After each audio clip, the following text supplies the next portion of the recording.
Some particles possess a property called electric charge. On account of those particles possessing that property, there will exist a vector field in the space surrounding those particles, and we call that vector field the electric field.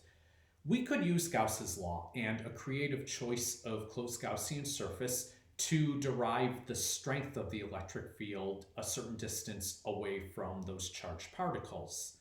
Notice throughout this discussion, we did not make any statement about the dimensionality of the space that those particles live in.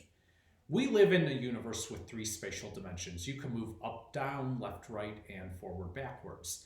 But you could imagine there could be a parallel universe with only two spatial dimensions, where you could only move up, down, and left, right. And we could wonder, what would the electric field look like in such a universe? In the previous lecture slides, we derived the strength of the electric field created by a point charge to be E is equal to 1 over 4 pi epsilon naught times Q over R squared. When we went through this derivation, the term of 1 over 4 pi and 1 over R squared came about because we were assuming a three-dimensional universe. The surface area of a sphere is 4 pi r squared. The q in the numerator and the epsilon naught in the denominator came about because q over epsilon naught in Gauss's law. So what would the electric field be due to a point charge in a universe that only has two spatial dimensions instead of three? In order to answer this question, we're going to need to generalize the concept of area and volume. Normally, we think of area as a quantity that is measured in square meters, and we think of volume as a quantity that is measured in cubic meters, but that's a consequence of us living in a three spatial dimension universe.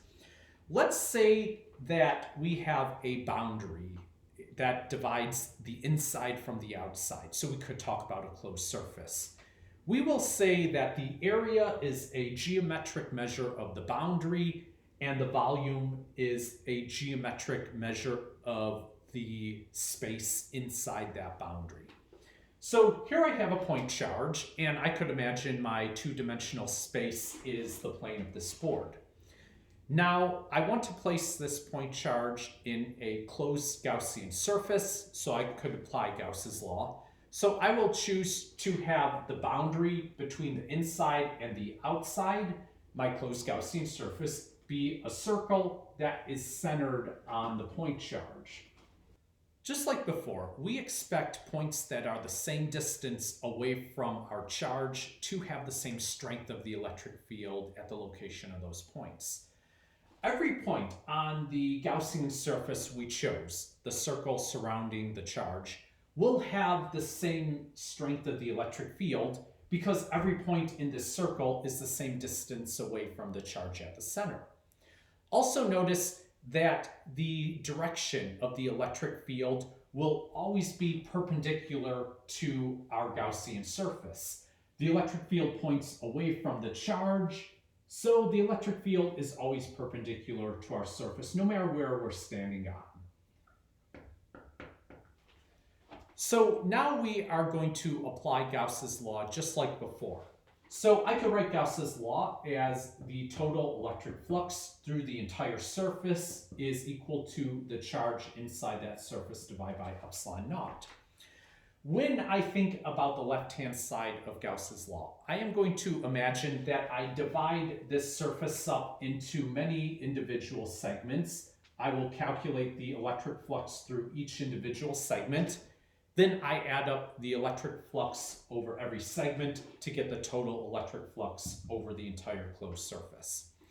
So I could say the electric flux over the entire surface would be the sum of the electric flux through each individual segment.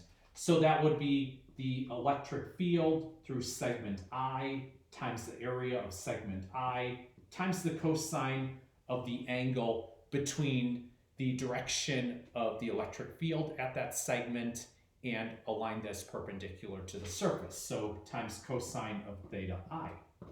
and I'm summing over the entire surface.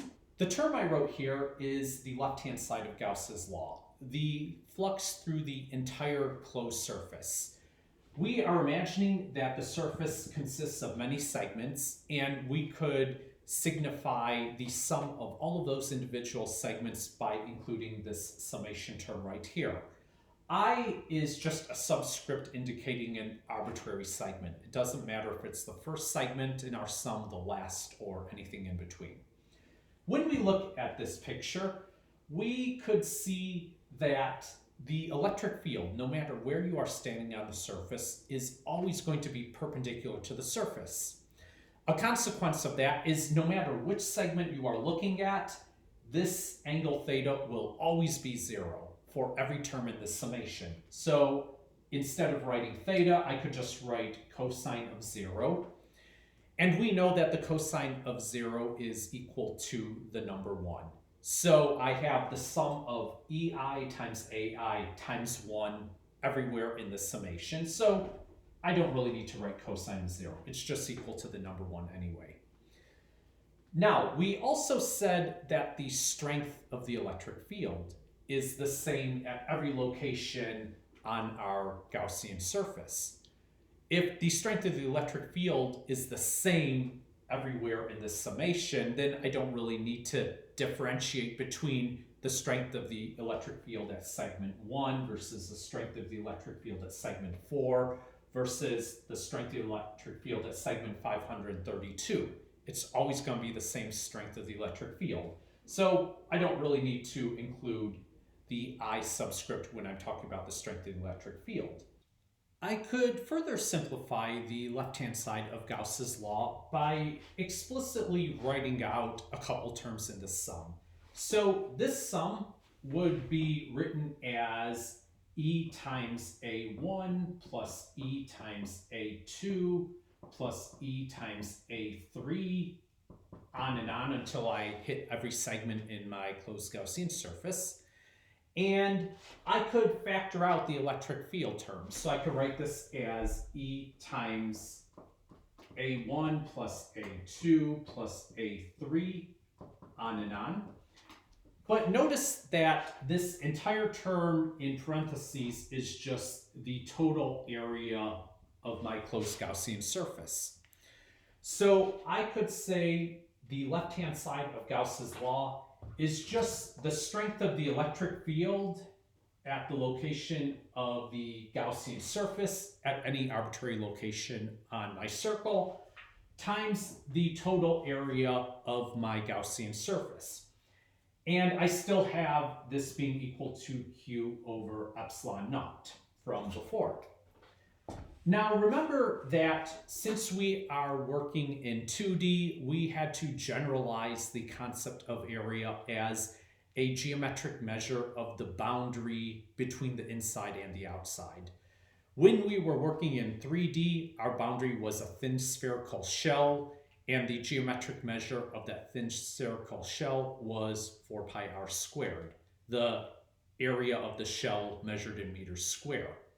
Here, our boundary is a circle, so our boundary is a one-dimensional object, and the geometric measure of our boundary will be the circumference of the circle. So in this case, the area is going to be 2 pi r. So I could write E times 2 pi r equals Q over epsilon naught, and when I rearrange it, I find that the strength of the electric field a distance r away from my point charge in a 2D universe could be written as 1 over 2 pi epsilon naught times Q over r. Notice that just like in a 3D universe, as we move away from a charge, the strength of the electric field will get weaker and weaker and will go to 0 as we approach infinity. But in a 2D universe, the strength of the electric field will decrease more slowly than the strength of the electric field in 3D universe. In our 3D universe, the strength of the electric field decreases as 1 over r squared.